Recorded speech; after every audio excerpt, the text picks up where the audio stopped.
On this episode, we're chatting with Scott Knight, founder and CEO at Alpha Omega Agency. Today's conversation is all about headless e-commerce architecture. Scott details what it means to truly build a headless storefront and breaks down the various business applications for why you may consider it for your store. Scott gives real-world examples of businesses he's worked with at AOA and showcases various benefits for each use case. We also live brainstorm a few new ideas for how businesses can creatively leverage headless architecture. So let's get started. Scott, thank you for joining us. Yeah, thanks for having me, Chase. So to start, kick it off, give me a little bit of info about yourself and about Alpha Omega. Yeah, so I'm the CEO and founder of AOA. We started about 7 years ago. We rebranded under AOA around 3 years ago. So been around for a while, but the brand is relatively new. I guess we specialize primarily in Shopify Plus, BigCommerce. Our passion is really performance. We obsess over performance. And so, just organically, headless has become a big part of what we do. And our engineering team and what really separates us from a lot of other agencies, I think, is that obsession over performance, and that leads to hiring senior engineers. On the front end side, we've got senior React developers, senior Vue developers, and that allows us to really leverage modern technologies and deliver really powerful experiences, which then in turn gives our design team the flexibility to really deliver on extremely beautiful designs and modern designs that you can't otherwise get with traditional development. So yeah, that's AOA. Perfect intro. Today we are talking through headless, if you haven't guessed already. So headless is obviously not a new term at this point. We've actually talked through headless on this podcast before. We did kind of an overview episode. We're going to try to take a bit of a different route this time and kind of talk through some unique use cases. I know you have a few examples of brands we've actually worked with. So to kick it off, let's not go too deep into the weeds right away, but define headless for me, just so we can kind of set the stage before we hop into all the conversation. Yeah, no, I think that's a good starting point too, because I think there's a lot of misinformation on what headless is. And actually headless really got its term well before it became a buzzword in e-commerce. And so headless, it's really the separation of the consumer facing side, and the consumer facing is really where the term head came from.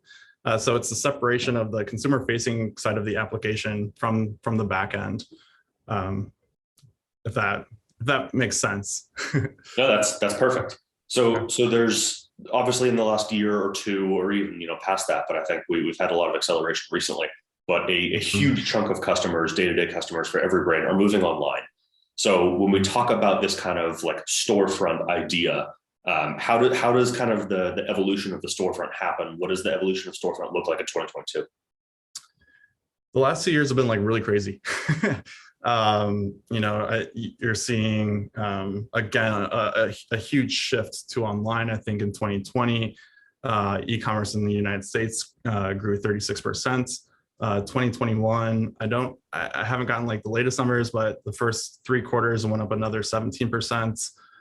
So imagine another 30% in 2022. And so really what that's done is that's just accelerated competition. And you're actually seeing digitally native brands now going to brick and mortar. So it's really weird shift. You're getting kind of the opposite effect, whereas 3 years ago, people went from brick and mortar to online. Now we're seeing the kind of other way around. Right, and part of that is the customer acquisition costs have increased 50% just in the last year, and so it's becoming a little bit more expensive. And so, brands are like hyper focused on providing just a really unique experience to differentiate themselves from that increase in competition, but also focus on performance because they need to offset that cost of customer acquisition, through the form of increasing conversions and AOV. And there's really nothing better that can help with that than speeding up your site. So it's a crazy time.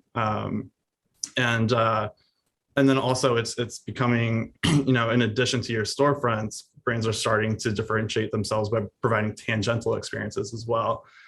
Say like digital access memberships, developing out native apps or microsites that are progressive web apps. Smart home devices, NFTs are becoming popular now. And so you're starting to see more of a dramatic shift now and focus to like what we call headless, that decoupled architecture, so that you can have multiple heads, operating at like lightning speeds, but still leverage the platforms that you appreciate and that you're on. And at the same time, like luckily, like during all of this, the evolution of headless has really accelerated as well. You're seeing billions of dollars of VC money going into headless startups. Some big ones in like the Shopify BigCommerce space, that come to mind are Nacelle and Shogun front end. But then you also have a long tail of other e-com platforms that are API first. In other words, headless. Like Fabric, I think just raised quite a bit of money too. And so with this, it really enables merchants to go beyond just the storefronts, and also just optimize speed. But before, it took a lot of time and energy and money to build these things, right? But with these apps, with the competition in that space, with the money that's getting invested in it, it's definitely lowered the barrier quite a bit. So now, you don't have to be $100 million company to afford a headless build. So a ton of stuff in there. Super great intro. I love kicking that off with all of everything. We're just going to kind of dig into each one of those verticals that you hopped into. So let's tackle speed first. So speed seems to be the first thing that everyone talks about when you talk headless, other than the buzzword decoupled, which is not my favorite thing because everyone always just says, "Oh, I know what headless is. It's just decoupling." Yeah. So you talk about speed first. How is speed a benefit, and how is that? I mean, obviously we know speed's a benefit. How does going headless create a faster speed for your site? Yeah, definitely. And just to kind of like walk back a little bit, speed is a benefit because this might not make sense to a lot of people. Is that lag time and slow performance really is a discovery deterrent, right? And so by increasing the speed, and this doesn't just come from like agencies like ours, but also Google, Walmart, Amazon, et cetera. So what that does is that increases conversion, that increases AOV, and then ultimately bottom line. So speed is hyper important. It's something like 3 seconds, isn't it? There are a lot of studies showing that like if a page loads for more than 3 seconds, people are likely to drop off that page. Bounce, yeah. Which is like not a long amount of time to be waiting. So it's an incredibly important thing. Yeah, for everything to load, right? Right. And then, like also every 0.1 seconds translates into a 10% loss in revenue. And that's something that, Google, Amazon, and Walmart have all like published separately. There's also a lot of studies from Deloitte now. So you're just seeing like a lot of studies come out about performance and what that means to bottom line. So performance on the front end.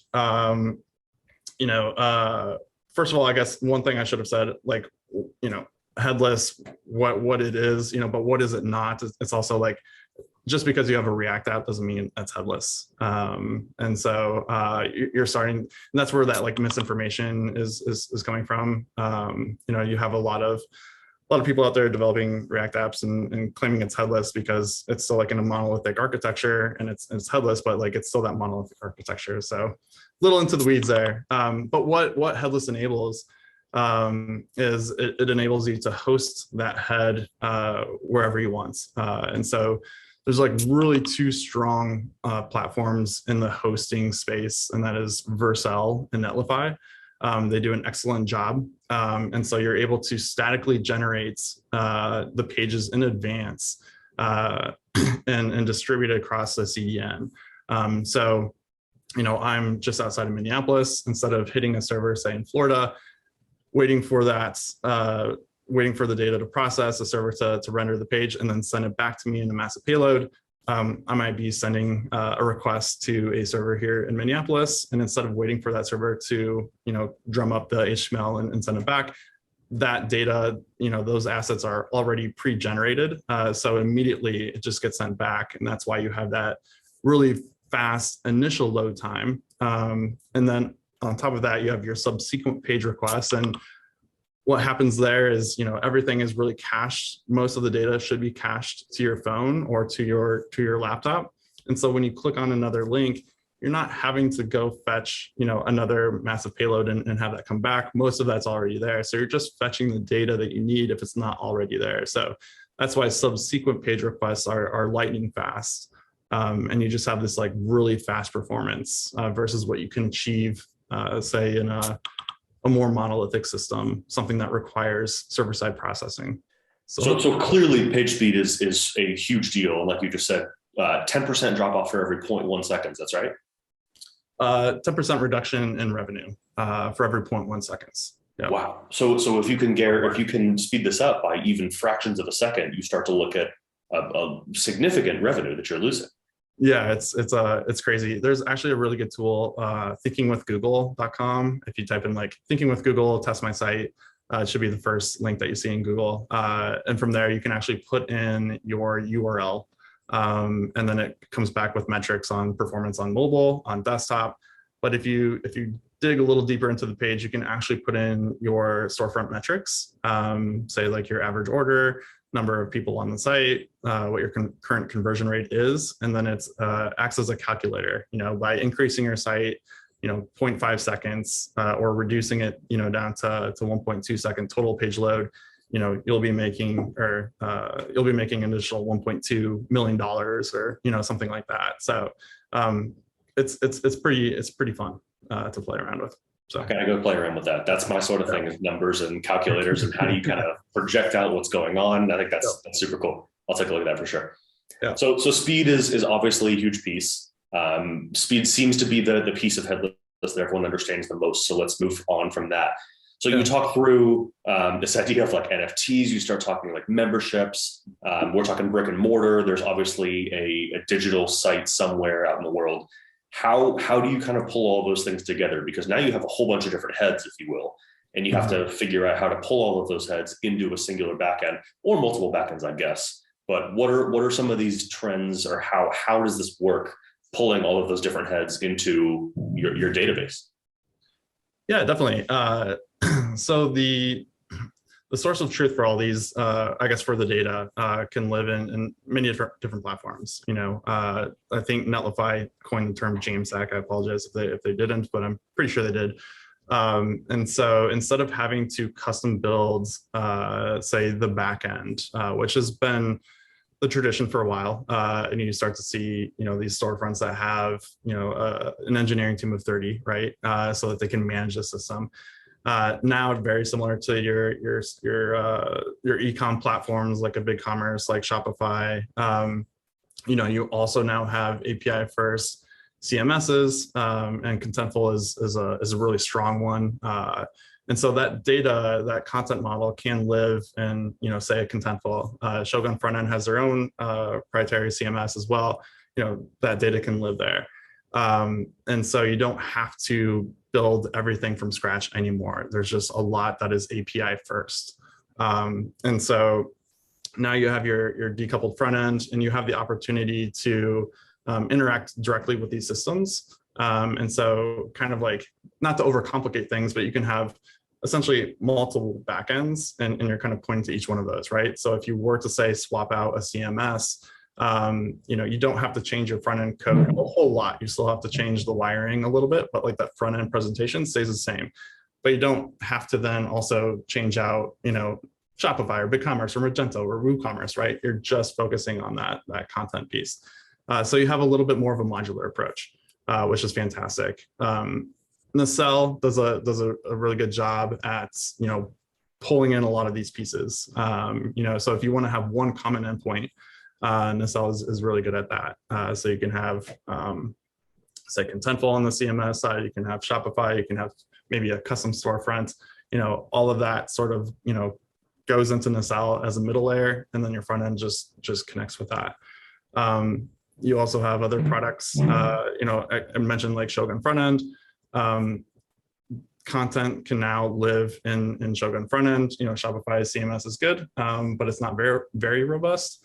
So it gives you opportunity to really enhance the storefront and any of these approaches. And what's great is that you don't have to build everything from scratch, and that's what has really changed in the last couple of years, is the opportunity to leverage these tools has really driven down the cost of development, and it has made things scalable, flexible, so that, if you want to make a change, it doesn't take a year to scope out inside Lightning team. You can make that pretty quickly. So that's the next place I want to go is scaling. So everything you just mentioned is kind of setting up your architecture. That's a lot of back end activity. There's a lot of stuff there that really the front end consumer doesn't usually see.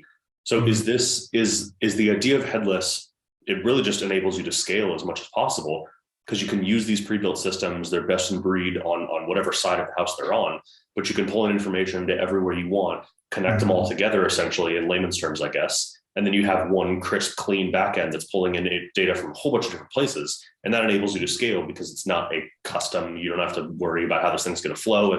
Everything's maintained on its own. Totally. Yeah. Took the words right out of my mouth. Yes. I could do the next interview then. All right. We'll do more headless talk. So it really is just you set up your platforms initially, obviously make sure everything's set up, and there's some consistent maintenance there, but you're just now using the best platforms, and that enables you to keep scaling as you go. Yeah, exactly. Yep. Yeah,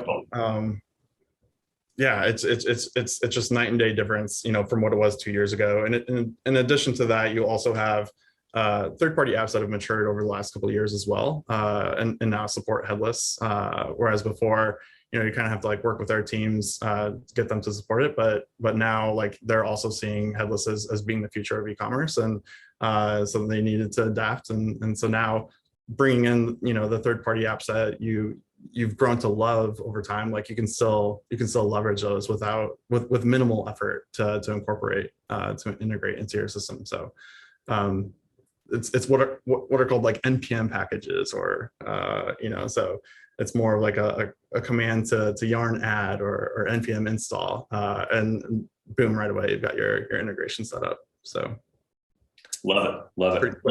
Let's talk a handful of examples. I know that you've worked with quite a few brands that obviously leverage this type of architecture. It's one of your specialties. Give me an example of a brand that's using this, and then maybe talk through kind of how it works, how it's different than a usual e-commerce setup, and we'll just kind of chat through those opportunities. Yeah, well, actually, the last maybe 2 years, I think all of our sites have been headless. And so I think one really fun one that recent builds that we've been working on is Radish Kids. And so they have their storefronts. They're on Shopify Plus. But what they wanted to do is they wanted to extend their storefronts and extend their offering by providing a digital membership that complements their physical subscription. And so if you're not familiar with Radish Kids, every month they deliver a box for parents and kids to learn how to cook together, and so to extend on that experience, we've built a headless application called Radish Plus that allows them to access not just the recipes for that month, but also exclusive recipes on an iPad. That's a progressive web app that is then installable on their iPad. And so that's one really fun example where their customers can now interact with the store, with the brand that's just outside of the storefronts in a headless capacity, still leveraging Recharge, still leveraging Shopify. It's been a really fun project to work on, for sure. So I think that's a really clear and really easy example of kind of separating these heads out. I know we keep saying, split the heads. So on the one hand, the subscription is just sending the curated box. So there's food in there, there's vegetables and fruits and all those kind of things. Yep. And a person who already understands how to cook may take those things and kind of take a Food Network approach and, let's see it. I can build with this thing. Yep. But the other piece that they're offering, which is separate from that subscription, is now the ability to log in, see these recipes that they're offering, and kind of link those two experiences together using one backend, which now shows you, okay, you have the food, we ship that to you in a box. Now this digital side is going to show you exactly what you need in what quantities and what the recipe is, and you can kind of integrate those and leverage those together. Is that fairly accurate? Exactly, yeah. And you wouldn't necessarily be able to do this if you were just using Shopify CMS. Again, not to dog Shopify CMS. I think it's good. It's good. But in this case, we needed to really really expand upon that content model, right? You mentioned recipes. There's so much that goes into that, right? And so in this instance, we leverage Contentful. And so we could really map out and create the content model that we needed. And that, that supports the product, that supports the recipes, that supports, everything that is in Radish Plus or in Radish Kids. And so you now actually have two separate systems on the back end. You have Shopify and you have Contentful, but one uniform front end. And so you wouldn't be able to do that if it was just say on an e-commerce platform. So in this example, the Radish Kids subscription is being managed by Shopify and Recharge, and the Radish Plus is being managed by Contentful, which is the content app that plugs into the back end, so they can both end up working together in this headless architecture, but they are different platforms. They are, well, I guess I would say they're different heads, but Radish Plus is not just Contentful. The content that is surfaced is Contentful, but it's still very much integrated into Recharge, right? The access, the authentication. Does this customer have an active subscription for this month? If yes, approve that access. And so there's a very close sync with Recharge. There's a very close sync with Shopify. And so it's hard to, like, you can't really necessarily say that like Radish Plus is just Contentful, because it's still everything, right? You still have product data coming in, you still have subscription data coming in, you still have Contentful data coming in. But content specifically, that's coming from Contentful. So I'm going to put you on the spot. I'm going to ask you a couple questions. What could we do that would take this a step further, actually? And this doesn't need to be something that Radish Kids is actually doing, but is something like an in-person like cooking event where you kind of like bring families together and you can do some sort of like platform there where you can show people what you're doing physically in person. Could you then also run a different head and run some sort of access again, where it's like, okay, do you have a membership to this? Check yes, okay, approved. You can enter, you can now come participate in this thing because you have access to the other pieces. Is that just a different head that you could add? Yeah, totally. And that's that like concept of microsites, right? You can add any number of one, but you don't have to recreate that backend and duplicate that data. It's all coming from a single source of truth. And you can have multiple heads. So that's a perfect example of how you can scale and extend with Headless. Yeah. Awesome. And then it really opens the door for pretty much anything you want, because your backend is still going to sync everywhere and you can still kind of manage all your data in one place. So then it's just opening the door. Like you said, there are NFT options, which I am still learning about. So I'm not exactly sure. I'm not going to give an example of how to do that. But you start throwing NFTs are in there. We already talked access. There's in-person options. You could open up a storefront and be able to kind of sync all that data on the back end. And each of these are just individual heads. Yeah, totally. And NFTs, it's something that like I understand the technology and everything. I don't know if it's my age, but I just don't get it. The market. I guess I don't get why someone would buy a $800 pair of digital shoes. But again, that could be my age. But in terms of like the technology behind it, I get. But anyways, tangent. I'll have to do an NFT episode, and I'll make sure to not have you be the speaker on that episode. No, it's funny talking with merchants. It's we'll because we're actually working on a couple NFT projects right now, and it's funny, like you learn a whole lot about it as you're developing this out, but just kind of like putting myself in the consumer's position. I think it's just I don't know. I'm just I don't know if I could ever spend money on an image, I guess, So fortunately, we don't all have to be experts on everything, but we'll as long as we're understanding it, we can kind of see the trend that it's moving in. We'll keep track of it. We'll see if we do an NFT episode at a later date. There's such a market for it right now. It's super hot too, and so I'm certainly not saying like avoid it. I think take advantage of it. But yeah. Interesting. Back on track here. I know you had another example, or maybe two, Hop into one more of those examples you had. Yeah, on the content side or on the headless side? Brands that you worked with. I know you had another brand that you've worked with to do headless. What's one more of them? Yeah, I guess BlendJet is another example. Semi recently, they're another recharge customer too, and so with them, they have a very rich site. So we've talked a lot about content and how almost like it's a separate experience, but it doesn't have to be a separate experience. And what I mean by that is blogs and articles, a digital experience. It can very well be accompanied with product detail, and providing a little bit more of a robust experience for customers. And so with BlendJet, you'll see just a lot of detail at the variant level with many images and videos to really provide a rich experience, not just for their core products, but also for the jetpacks that you can subscribe to,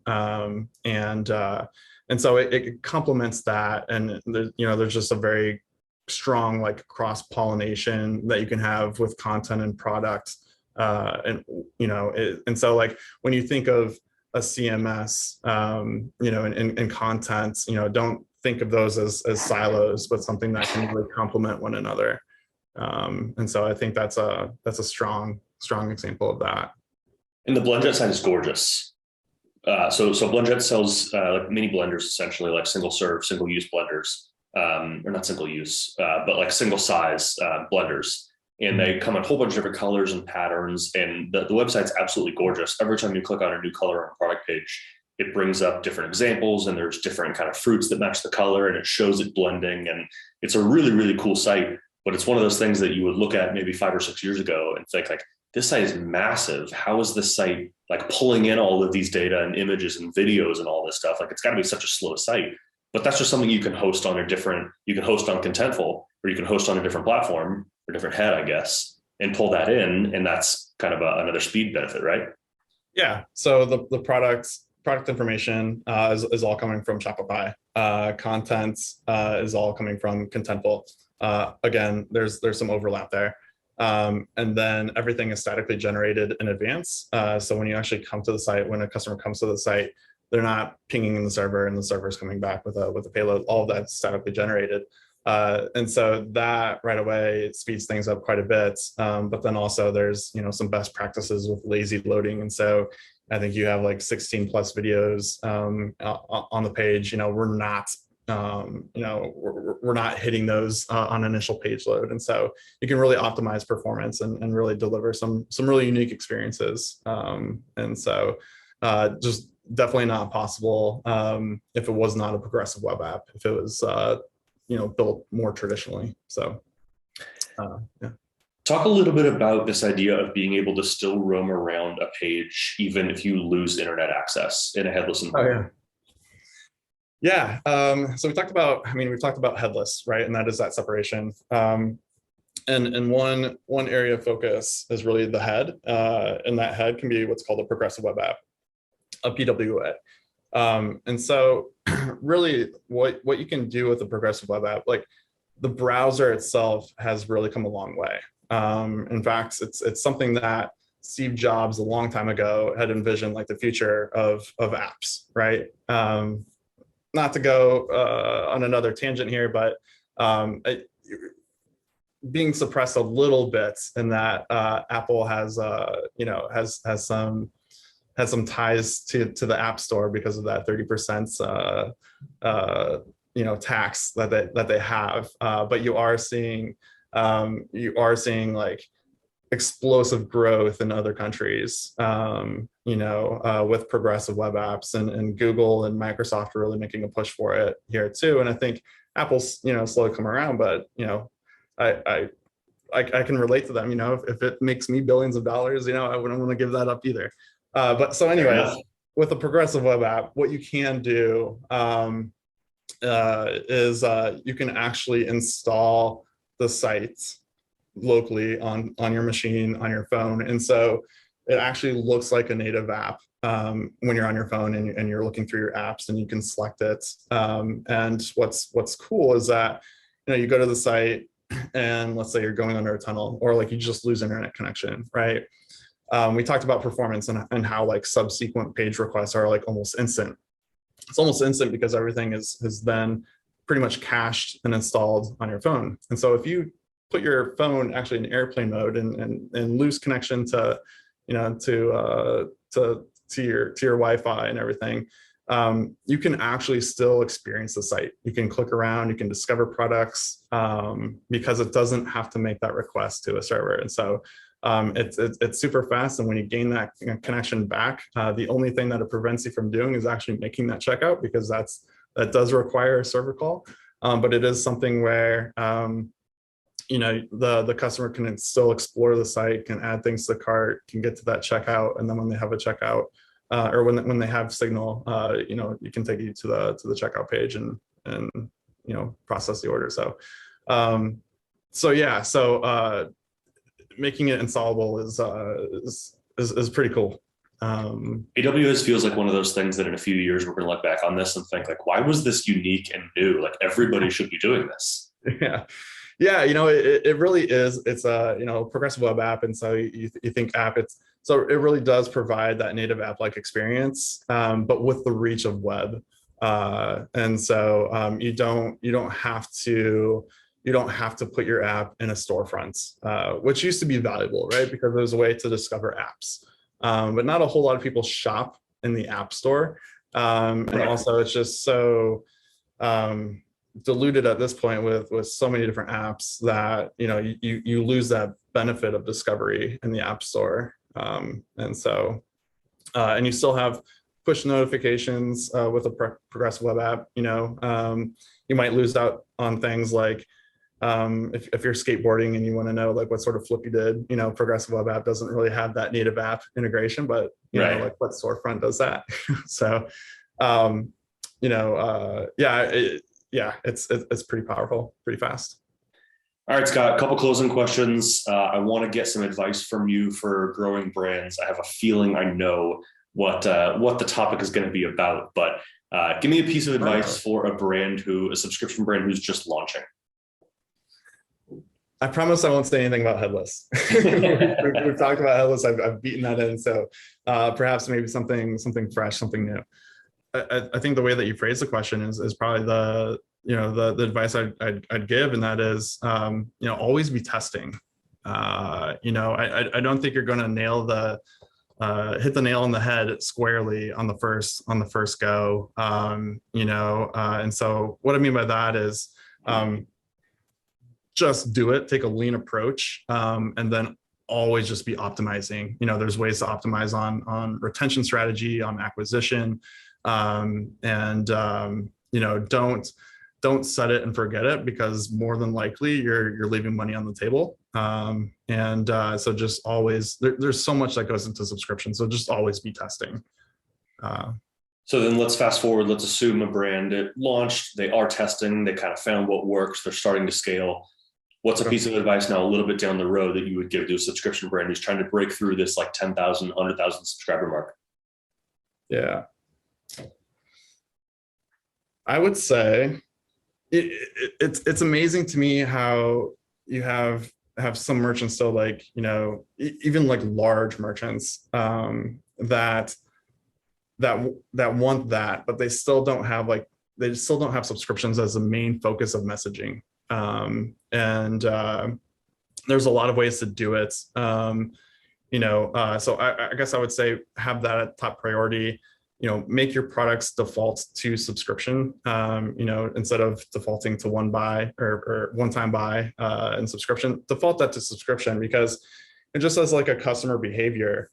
This sounds really ridiculous and how simple I am as a customer, but if it's already pre-selected for me, it's almost like I almost think, it's already selected. Do I want to uncheck this? No, let's do it. Let's subscribe. Versus if it wasn't, it's like, do I need to subscribe to this? It's an active choice to get to that point. Yeah. And it's not like a a pre-selected checkbox of like, oh, subscribe to our newsletter, like that's different, right? And so, and I would also focus on, and I think this is probably one of the biggest like things that I see is the lack of attention to retention. A lot of focus is really how do we get subscribers, and then that customer journey after they become a subscriber, which bakes into the retention. Like, but what is that experience like for the customer? Is it something where like, they subscribe and then you're done with them and you're just crossing your fingers that hopefully they stay, hopefully they like the product? Or are you focusing in on that experience? And so they continue to stay with you, and then, building a loyalty program into that so that, you're acquiring more customers. Again, kind of going back to the rising customer acquisition costs, increasing 50%, like retention is all the more important. And by the way, a lot of this stuff is like low-hanging fruit stuff to do with Recharge. All of this is out of the box stuff, and so it's not a complicated big developer ask. So I wasn't going to bring that up. I wasn't going to product plug it, but I appreciate you. Sorry, I have to because you see it and it's like, well, like we can do it. No, I think that's spot on. Retention is such an overlooked piece usually, because traditional e-commerce, you just look for acquisition because there isn't that built-in subscription piece where you're going to purchase again. Yeah. But it's been shown time and time again, it's 2 to 3 times more expensive to reacquire a customer than it is just to retain them. Right. So there needs to be that second piece, which is all retention. What do the customers see after they've purchased for the first time? Does that change after it gets to a second, third, fourth, fifth purchase? Are there extra gifts? What's the unboxing experience like? All of those things play into retention. And if you're singularly focusing on top of funnel, it's just going to leak out the bottom of funnel, and you're going to have to try to find a way to get them right back into the top. So I think that's a perfect piece of advice. 100%. Yep. Final closing question for you. What physical subscription products do you subscribe to? Coffee. Lots of coffee. As an agency, a lot of coffee. As you can tell, I've been sipping all through this. Coffee, and then I have to give a shout out to Adam and Brock over at Ballsy, client of ours. Not just me, but I think all the males and males in my family and friends, I think are all a subscriber of at least one product of theirs. And so coffee and ball wash. I love it. Opposite ends of the spectrum, but we'll go with it. It seems to make sense. Yeah. Scott, thank you so much for joining. Really appreciate your time. Thanks, Chase. Yeah, likewise. Cheers. We want to thank Scott once again for joining us. If you're interested in Alpha Omega, you can head over to alphaomega.agency. If you're looking for more of our episodes, check us out at rechargepayments.com/hit subscribe. And to get the latest episodes, remember to hit subscribe on whatever platform you're listening from.